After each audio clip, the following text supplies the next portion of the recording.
दे दिया, ये तीसरा दे दिया और ये चौथा दे दिया। तो आप बताएं, पहला तो आंसर आप देखते काटेंगे। क्यों काटेंगे? क्योंकि नेगेटिव है और नेगेटिव कभी भी प्रायिकता नहीं होती। 0 से बड़ा और 1 से छोटा मान होना चाहिए। 0% से बड़ा, 100% से छोटा मान होना चाहिए, 100% होना चाहिए। ठीक है, ओके। अब आप कहेंगे ये और ये, इनमें प्रायिकता कौन सा होगा? तो मैं कहूँगा इसमें प्रोबेबिलिटी ये है और इसमें प्रोबेबिलिटी है, ये प्रोबेबिलिटी नहीं हो सकती। अब ऐसा क्यों, ज़रा इसको समझ लेते हैं, फिर हम इसको 1 सेकंड के अंदर मार्क करेंगे। देखिए, मैंने 1/2 लिखा, ओके, 3/2 लिखा, ओके, और 4/7 लिखा। ठीक है, अगर डिनोमिनेटर बड़ा है न्यूमरेटर से तो सिंपल सी बात है कि वो वैल्यू जो होगी कटेगी, वो 1 से कम में कटेगी।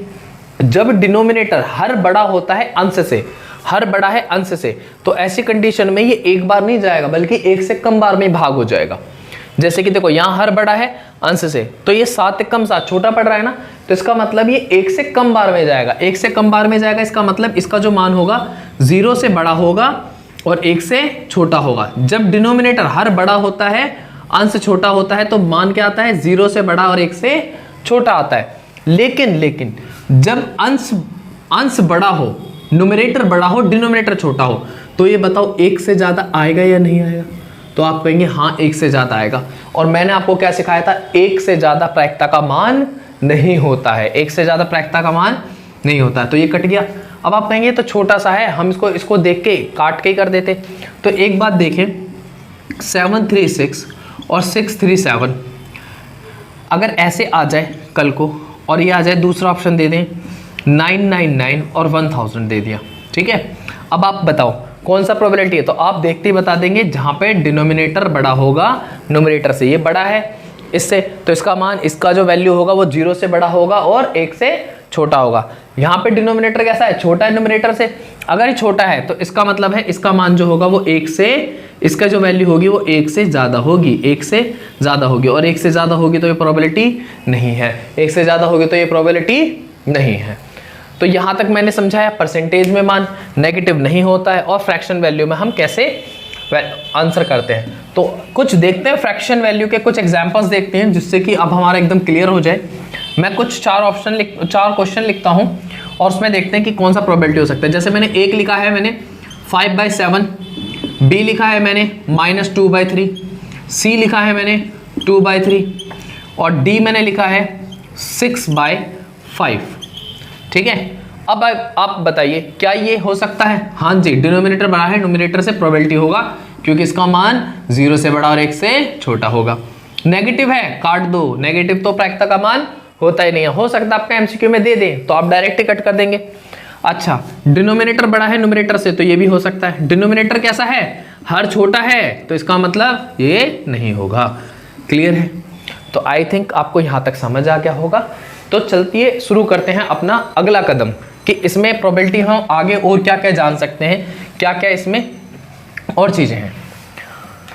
तो देखिए ज़रा, इसमें कुछ क्वेश्चंस ऐसे आते हैं, जैसे कि मान लीजिए वो कहता है कि एक बैग में रेड जो बॉल है वो 5 हैं, ब्लैक जो बॉल है वो 3 हैं, और ये ब्लैक हो गई, ये रेड को मैं रेड लिख देता हूँ, RED रेड, और ब्लैक लिख दिया, और ब्लू लिख दिया मैंने कि ब्लू जो है वो 4 है। ठीक है, अब आपके इसमें 2 तरीके के क्वेश्चन बनते हैं। एक तो बोलेगा कि ये वाली बॉल निकालने पर या कोई सी आपको बॉल पिकअप करनी होगी तो उसकी प्रोबेबिलिटी बतानी होगी। दूसरा क्या बोलेगा?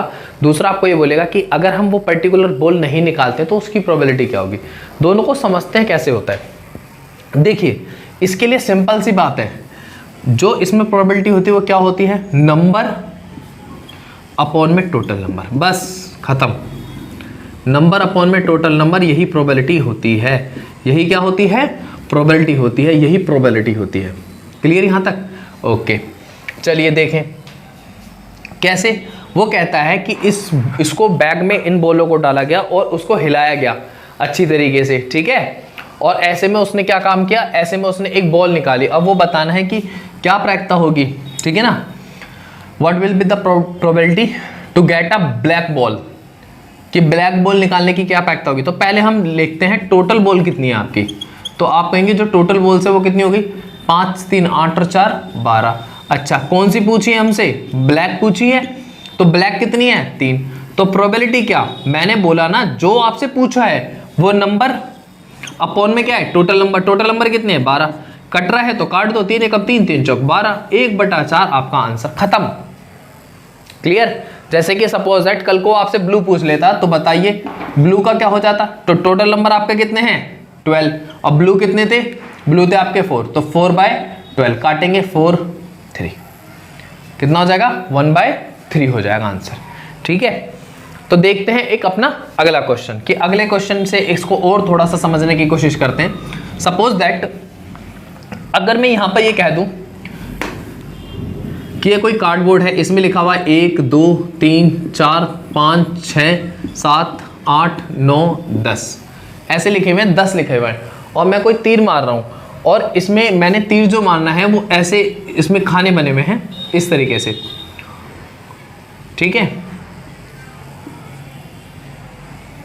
ठीक है, तो आप इसमें कहेंगे कि टोटल नंबर तो इसमें कितने हैं, बताइए पहले टोटल नंबर कितने हैं, तो आप कहेंगे 10 है। टोटल नंबर कितने हैं, 10 है। जो मैंने एक तीर मारा है या वो जो एक तीर फेंका है, अगर वो तीर जो है वो मैं कहता हूं कि 6 से कम को लगेगा, कितने को लगेगा, 6 से कम को लगेगा। ठीक है ना, तो 6 से कम, 6 से कम को लगेगा, 6 से कम को लगेगा। ठीक है ना, तो लेस देन 6, तो 6 से कम कितने हैं, तो 6 से कम कितने नंबर है, 1 2 3 4 5, कितने नंबर है, 5। लेस देन 6 कितने हैं, 5 है। प्रोबेबिलिटी पूछी थी उसने, तो क्या बोल देंगे, 5/10, 5 एकम 5, 5 दूनी 10, 1/2 प्रोबेबिलिटी हो गई। यस और नॉट, क्लियर है। अगर वो बोल देता मोर देन 6, तो मोर देन 6 कितने थे, 1 2 3 4 थे, तो प्रोबेबिलिटी कितनी होती 4/10, 2 दूनी 4, 2 पंजे 10, इसका मतलब 2/5 आंसर आ जाता उसका। यस और नॉट, क्लियर। अब ध्यान से समझना, यहां से एक प्रॉब्लम आती है बच्चों को, जो यहां पर मिस्टेक कर देते हैं। मिस्टेक क्या करते हैं, वो स्टेटमेंट में अगर ये दे देता है 6 एंड लेस देन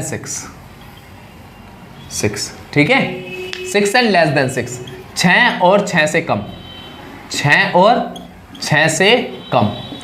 तो आप एक बात बताइए, आपको टोटल नंबर लिखने में कोई दिक्कत परेशानी नहीं, क्योंकि आपको टोटल वहां पे पता होंगे। ठीक है, 6 और 6 से कम कितने हैं, देखिए 6 और 6 से कम में 6 को इंक्लूड करना है, क्योंकि उसने बोला है 6 और लेस देन 6, तो 6 को भी इंक्लूड करना है। तो देखना कितने हो गए, 1 2 3 4 5 6, कितने रिजल्ट हो गए, 6। तो रिजल्ट कितने हो गए, 6। और प्रोबेबिलिटी क्या होती है, तो प्रोबेबिलिटी होती है जो भी नंबर आपसे पूछा था 6 और बट्टे में टोटल, तो 2 3 6, 2 पंजे 10, तो कितना हो गया 3/5। जैसे अब मैंने मोर का कराया था, अगर मान लीजिए मोर में बोल दे वो 6 and more than 6, 6 and more than 6, 6 या 6 से अधिक, तो इसमें 6 शामिल होगा, तो आप कहेंगे हाँ बिल्कुल होगा, तो इसमें 6 को भी इंक्लूड करेंगे। तो देखते हैं जरा कितने होते हैं, 1 2 3 4 5, कितने रिजल्ट आ जाते हैं, 5 रिजल्ट आ जाते हैं ऐसी कंडीशन में, और टोटल नंबर कितने थे 10, तो अब हमारी प्रोबेबिलिटी कितनी हो जाती 1/2, और यही हमारा आंसर होता। यस और नॉट। तो ऐसे क्वेश्चन को बस खाली जो पूछा है उसको ध्यान से पढ़ना है कि उस पूछने पर कितने रिजल्ट आ रहे हैं, और अपॉन में टोटल रिजल्ट, और इसी से हम क्या निकालते हैं, प्रायिकता निकालते हैं। यहां तक बात क्लियर है। जैसे कि एक अगला क्वेश्चन लेते हैं, अगला क्वेश्चन, अब इन्हीं क्वेश्चन को वो घुमा घुमा के दे देगा। तो अगला क्वेश्चन क्या है, जैसे कि सपोज दैट उसने कहा है कि बैग में एक बॉल दी है रेड दे दी उसने 5, ब्लू दे दी 6, ब्लैक दे दी आपको 3, और वाइट आपको बॉल दे दी आपको 7। क्लियर है। तो बताइए, पहली बात तो आपको वो टोटल बॉल्स निकालने में कोई दिक्कत है, तो आप कहेंगे नहीं, क्यों, 6 5 11 11 3 14, 14 और 7 कितने होते हैं 21, तो टोटल बॉल्स 21 हो गई। यस। अब अगर आपसे वो पूछता है गेट अ रेड बॉल, तो कितनी हो जाती, गेट अ रेड बॉल का मतलब 5, जो लाल वाली बॉल हो वो कितनी हो, तो 5, तो 5/21 प्रायिकता आ जाती। लेकिन अब क्वेश्चन चेंज करके कैसे पूछ सकता है, वो कहता है कि get a ball not be red, कैसी नहीं होनी चाहिए, वो लाल नहीं होनी चाहिए, लाल नहीं हो, ठीक है, ऐसी बॉल जो निकाली गई है लेकिन लाल नहीं हो। अगर लाल नहीं हो तो लाल को ही काट दो, बाकी को जोड़ दो। भाई जो हमने बॉल निकाली है वो लाल नहीं होनी चाहिए, तो लाल हरी नीली पीली कुछ भी हो सकती है। यस और नॉट, तो लाल को काट दो, बाकी जोड़ दो, कितने हो गए 6 3 9 और 9 और 7 कितने होते हैं 16। तो इसका जो मान आ जाएगा कितना आ जाएगा 16। अब प्रायिकता कितनी हो गई, तो आप बताएंगे नंबर बटे में टोटल नंबर। अब ये कट रहा होता तो काट देते, नहीं कट रहा तो हमारा यही आंसर हो जाएगा। ठीक है, एक बार और समझे। अगर सपोज दैट अब मैं क्या कहता, मैं कहता कि वो बॉल सफेद नहीं है, not a white, not a white ball, ठीक है, सफेद बॉल नहीं है, तो सफेद बॉल कितनी नहीं है 7, तो 7 को काट दिए, बाकी को जोड़ेंगे। ठीक है, 6 5 11 और 3 कितने हो गए 14, तो ये बॉल कितनी हो गई 14 हो गई, 14 हो गई। तो प्रोबेबिलिटी कितनी हो जाती, तो आप कहेंगे कि 14 तो हमसे पूछा था और टोटल रिजल्ट कितने हैं 21, तो यही हमारी प्रोबेबिलिटी हो जाती। 7 से कट रहा है, 7 दूनी 14, 7 से 21, 2/3 हमारा आंसर आ गया। क्लियर है यहाँ तक? आई होप आपको समझ में आया होगा। अगर यहाँ तक समझ में आता है तो चलिए बढ़ते हैं अपने अगले कदम की ओर। तो चलिए देखते हैं अपने आगे के कुछ क्वेश्चंस। देखिए, जैसे कि मान लीजिए एक क्वेश्चन ऐसा आता है कि ये एक रेक्टेंगल है और इसमें एक ये सर्कल है और एक डाइस फेंका गया है और इस सर्कल की जो रेडियस है वो 1 है। अगर डायमीटर 2 है का मतलब रेडियस कितनी हो गई, रेडियस 1 सेंटीमीटर में है। और ये जो है ये आपको दे रखा है 3 और ये आपको दे रखा है 2 सेंटीमीटर। ठीक है, अब मुझे को डाइस जो फेंकना है वो इसमें फेंकना है। तो एक बात बताइए, तो यहाँ पर टोटल क्षेत्रफल अगर टोटल एरिया में से इस एरिया में जाएगा वही तो प्रोबेबिलिटी होगी। ठीक है, तो आप कहेंगे टोटल एरिया कितना है, तो आप कहेंगे जो टोटल एरिया है वो कितना हो जाएगा, तो आपका टोटल एरिया हो जाएगा 3 × 2 मतलब 6 सेंटीमीटर स्क्वायर। कितना हो जाएगा, रेक्टेंगल है तो 3 दूनी 6 सेंटीमीटर स्क्वायर हो जाएगा। यस और नॉट, ये एक रेक्टेंगल है। ठीक है, अब जो डाइस डालना है वो किस में डालना है, सर्कल में। तो सर्कल का एरिया क्या होता है, ठीक है ना, तो जो एरिया ऑफ सर्कल होता है वो क्या होता है, तो आप कहेंगे πr², मतलब पाई और रेडियस कितनी है 1 × 1, तो कितना हो जाएगा पाई सेंटीमीटर स्क्वायर। यस और नॉट? ठीक है, तो अब मुझे ये बताना था कि इसकी प्रायिकता क्या होगी कि डाइस जो है वो सर्कल में गिरे। तो मेरे को क्या चाहिए था, मेरे को टोटल चाहिए था, तो टोटल का एरिया कितना हो गया 6, और क्या चाहिए था, इसका चाहिए था, तो इसका कितना हो गया ये पाई सेंटीमीटर स्क्वायर। तो मेरा आंसर क्या हो जाएगा, जो प्रोबेबिलिटी क्या हो जाएगी, तो पाई जो मुझसे पूछा था और बट्टे में 6 जो कि इसके बट्टे में हो जाएगा, और यही मेरी प्रोबेबिलिटी हो जाएगी। अगर मैं इस पाई को खोलने की कोशिश करूँ तो 22/7 गुणा में 6, तो मैं इसे लिख सकता हूँ, काट के लिख सकता हूँ, 2 × 6 2 × 1 = 2 2 × 1 = 2, तो 11/7 कितने हो गए 21। ये इसकी प्रायिकता हो जाएगी, ये इसकी क्या हो जाएगी प्रोबेबिलिटी हो जाएगी। पाई का मान कितना होता है 22/7 होता है। तो देखिए कितना आसान क्वेश्चन था कि एक रेक्टेंगल दे रखा था, उसमें एक सर्कल डाल रखा था उस, और हमने कहा था कि जो डाइस फेंकना है वो सर्कल में गिरे, तो इसका मतलब एरिया जो प्रोबेबिलिटी के लिए एरिया पूछा वो सर्कल का पूछा है। तो टोटल का एरिया क्या था, आप कहेंगे L × B, लंबाई गुणा चौड़ाई, तो टोटल का एरिया निकल गया। अब हमारा जो डाइस गिरना है वो किस में गिरना है, सर्कल में। तो सर्कल में अगर गिरना है तो सर्कल का एरिया चाहिए होगा πr²। रेडियस कितनी थी 1 सेंटीमीटर, तो 1 तो 1 आ जाएगा पाई सेंटीमीटर स्क्वायर। तो प्रोबेबिलिटी क्या होगी, जिसमें गिरना था जो पूछा था वो अपन में टोटल। पाई का मान कितना होता है 22/7, यहाँ रखा काटा और आंसर कितना आ गया 11/21 आपका आंसर आ गया। तो प्रोबेबिलिटी कितनी होगी 11/21 आपका आंसर आ गया। तो देखते हैं अपना एक अगला क्वेश्चन, जिससे हम इस क्वेश्चन को और अच्छी तरीके से समझ जाएं। देखिए एक सर्कल है जिसमें रेडियस कितनी दे रखी है 2 सेंटीमीटर दे रखी है, और इसकी लंबाई कितनी दे रखी है 6 सेंटीमीटर, और चौड़ाई दे रखी है 7 सेंटीमीटर। ये सब सेंटीमीटर में यूनिट है। तो अब जो डाइस फेंका गया है वो कह रहे हैं कि अगर वो सर्कल में गिरे तो प्रोबेबिलिटी क्या होगी, तो सर्कल में गिरे इसका मतलब सर्कल का पूछा है एरिया, और टोटल एरिया से देखेंगे। तो पहले हम बोलेंगे जो एरिया ऑफ रेक्टेंगल हो जाएगा, ये टोटल एरिया हो जाएगा, वो क्या हो जाएगा आपका, टोटल एरिया जो हो जाएगा वो क्या हो जाएगा आपका L × B, मतलब 6 सेंटीमीटर × 7 सेंटीमीटर, तो 7 × 6 42 सेंटीमीटर स्क्वायर। अब सर्कल का एरिया क्या होगा, तो आप कहेंगे एरिया ऑफ सर्कल निकालना है अब तो, और एरिया ऑफ सर्कल क्या हो जाएगा πr²। आर कितनी है हमारी 2 × 2, तो कितना हो गया 4 पाई सेंटीमीटर स्क्वायर। ठीक है, प्रोबेबिलिटी कैसे निकालते हैं, तो आप कहेंगे जो पूछा है, क्या पूछा है 4 पाई, और इसके बट्टे में टोटल कितना है 42। अब देखें जरा इसे, जब इसे सॉल्व करेंगे तो 4/42 और पाई का मान कितना होता है 22/7। 2 से इसे काटेंगे 2 × 1 = 2 2 × 1 = 2 2 दूनी 4 2 दूनी 4, 2 से इसे काटेंगे 2 दूनी 4 2 × 1 = 2 2 × 1 = 2, 11 से 11 कट गया। तो इसका मतलब इसका जो आंसर बच गया कितना बच गया 2/7 बच गया। डायरेक्ट भी काट सकते थे, जैसे कि 4/44 था, गुणा में 22/7 था, तो 22 से कम 22, 22 दूनी 44 और 2 से काटते 2 दूनी 4, तो भी आंसर कितना था 2/7। तो इसका आंसर कितना हो जाएगा 2/7। तो सो आई होप आपको यहाँ तक समझ में आया होगा। अगर समझ में आया तो चलिए फिर देखते हैं अपना एक अगला क्वेश्चन। अगले कुछ बेसिक क्वेश्चंस हैं, उस क्वेश्चंस को हम डिस्कस करने वाले हैं, जिसके बाद हमारा जो प्रोबेबिलिटी का बेसिक है वो बिल्कुल खत्म हो जाएगा। जैसे कि कुछ क्वेश्चंस आते हैं कि 2 लड़के थे जिनका बर्थडे सेम दिन था, उनकी प्रायिकता थी 0.08, तो जिनका बर्थडे एक दिन नहीं है, सेम दिन नहीं है, उनकी प्रायिकता क्या होगी।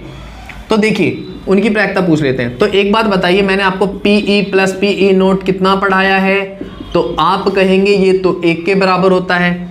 अगर PE 0.08 है, 0.08 है, तो PE नोट कितना होगा, तो आप कहेंगे ये उधर जाके 1 से माइनस हो जाएगा। तो PE not is equal to 1 minus 0.08, और जब इसको सब्ट्रैक्ट करेंगे तो कितना आएगा 0.02, कितना आएगा जब 1 से सब्ट्रैक्ट करेंगे तो 0.92, कितना आएगा 0.92। देखें कैसे 1.00 और यहाँ पे पॉइंट है 0.8 कर दिया, तो आप इसको सब्ट्रैक्ट करेंगे 2, यहाँ पे कितना बचेगा 9 और यहाँ पे कितना बचेगा 0। क्लियर है, तो इसका आंसर ये आ जाएगा। तो हम इस क्वेश्चन को इस तरीके से कर सकते हैं। एग्जाम में पूछा गया क्वेश्चन है, उसको मैं डिस्कस करता हूँ। उन्होंने कहा था कि एक दिन बर्थडे होने की जो प्रोबेबिलिटी है वो 0.992 है, तो उनका एक दिन बर्थडे नहीं होगा, उसकी प्रायिकता बतानी है क्या होगा। तो आपको पता है कोई चीज़ घटित होगी, कोई चीज़ नहीं घटित होगी, उनका सम कितना होता है 1। तो जब PE प्लस PE नोट बराबर 1 है, तो PE कितना दे रखा है 0.992 प्लस PE नोट पूछा है हमसे, लिख दिया हमने, बराबर 1। ये उधर जाके 1 से माइनस होगा, तो आप कहेंगे बिल्कुल होगा, तो हो जाएगा 1 माइनस 0.992। जब हम इसको सब्ट्रैक्ट करेंगे तो कितना आएगा 0.008, कितना आएगा 0.008, और यही हमारे इस प्रश्न का क्या था उत्तर था। देखिए माइनस 1.000 और यहाँ पे पॉइंट करा 0.992, तो जब इसको सब्ट्रैक्ट करेंगे तो यहाँ पे 8 आएगा, 9 से 9 गया 0.0, तो यही आपका उत्तर आने वाला है। तो आई होप आपको ये वीडियो समझ में आया होगा, हमारा सेशन समझ में आया होगा। मैंने इसमें बेसिक से लेकर एडवांस तक कराने की कोशिश करी है। अब आपका प्रोबेबिलिटी में कोई भी क्वेश्चंस नहीं फंसेंगे। प्रोबेबिलिटी में एक कार्ड्स वाले क्वेश्चंस रहते हैं, उसके लिए मैं आपके लिए एक अलग वीडियो लेकर आऊँगा, जिससे कि पहले आप अपना बेसिक पढ़ लें, उसके बाद उस वीडियो के द्वारा आपका पूरा प्रोबेबिलिटी खत्म हो जाए। तो आई होप आपको समझ में आया होगा, हमारा सेशन अच्छा लगा होगा। हमारा सेशन अच्छा लगा है तो प्लीज़ हमारे चैनल को लाइक करें, शेयर करें और सब्सक्राइब करना ना भूलें। और गाइस ज़्यादा से ज़्यादा शेयर करने की कोशिश कीजिए, हमारी मेहनत को अप्रिशिएट कीजिए। आपके लिए ऐसी ही मज़ेदार वीडियो में लाता रहूँगा। Thank you guys.